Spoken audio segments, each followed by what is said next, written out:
राधे राधे। आप सभी का स्वागत है। आज हम कार्तिक मास के चौथे अध्याय की कथा को सुनेंगे। कहानी अच्छी लगी तो लाइक शेयर जरूर कीजिएगा और चैनल पर नए हैं तो प्लीज़ चैनल को सब्सक्राइब अवश्य कीजिएगा। तो चौथे अध्याय की कहानी को शुरू करते हैं। नारद जी कहते हैं कि ऐसा कहकर विष्णु भगवान मछली रूप धारण कर कश्यप की अंजलि में प्राप्त हुए। उस मछली पर दया करके मुनि ने उसको कमंडल में डाल दिया। जब वह उसमें न समाई तब कुएं में डाला और कुएं से तालाब में, तालाब से समुद्र में डाली गई। जब मत्स्यधारी भगवान शंखासुर को मारते हुए और अपने हाथ से दबाकर चंद्रीवन को गए और वहां सब ऋषियों को बुलाकर भगवान बोले कि जल के भीतर वेद निमग्न हो गए हैं, तुम उन्हें ढूंढो और जल्दी से जल में से निकालकर रहस्य समेत ले आओ, तब तक मैं सब देवताओं सहित प्रयाग में निवास करूंगा। नारद जी कहते हैं कि तब तपोबली उन मुनियों ने बीज और यज्ञ मंत्रों सहित वेदों का उद्धार किया। उन ऋषियों में से जिसने जो निकाला वह भाग उसी ऋषि के नाम पर प्रसिद्ध हो गया। पीछे से सब मुनि मिलकर प्रयागराज को गए और प्राप्त हुए वेद ब्रह्मा सहित विष्णु भगवान को अर्पण किए। संपूर्ण वेदों को पाकर ब्रह्मा जी ने प्रसन्न हो देव और ऋषियों सहित अश्वमेध यज्ञ किया। यज्ञ के अंत में देवता गंधर्व पन्नग गुहक पृथ्वी पर दंडवत कर प्रार्थना करने लगे।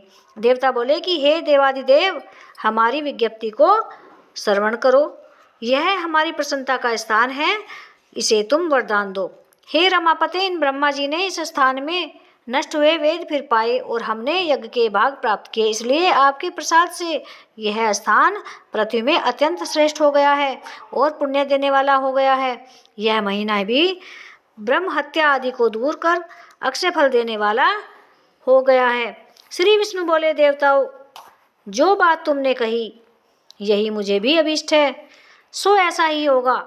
यह ब्रह्माक्षेम नाम से सबको सुलभ होगा। सूर्यवंशी राजा भागीरथ यहाँ गंगा जी को लाएंगे और इस पृथ्वी पर, इस जगह पर सूर्य की पुत्री यमुना जी का संगम होगा। जो पुरुष अपने पितरों का यहाँ श्राद्ध करेंगे, उनके पितृगण मेरे स्वरूप को धारण करेंगे। मकर संक्रांति माघ मास में प्रातः काल स्नान करने से उनके दर्शन मात्र से ही संपूर्ण पाप नष्ट हो जाएंगे।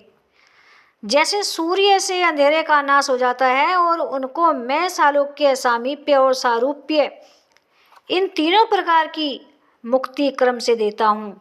हे मुनीश्वरों, मैं सर्वज्ञ रूप से बद्री वन में सदैव निवास करता हूँ। जो फल और स्थान 100 वर्ष में मिलता है वह तुमको वहाँ एक दिन में ही प्राप्त हो जाएगा।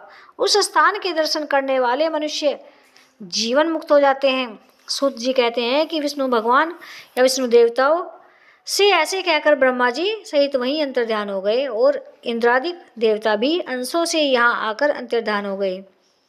जो मनुष्य शुद्ध चित्त से इस पवित्र कथा को सुनते हैं उनको प्रयागराज और बद्री वन में जाने का फल मिलता है। तो दोस्तों, कहानी आपको कैसी लगी कमेंट बॉक्स में अवश्य बताना और यदि कहानी पसंद आए तो लाइक शेयर जरूर करना और चैनल पर नए हैं तो प्लीज़ चैनल को सब्सक्राइब अवश्य करिएगा। मिलते हैं अगली वीडियो में, तब तक के लिए राधे राधे।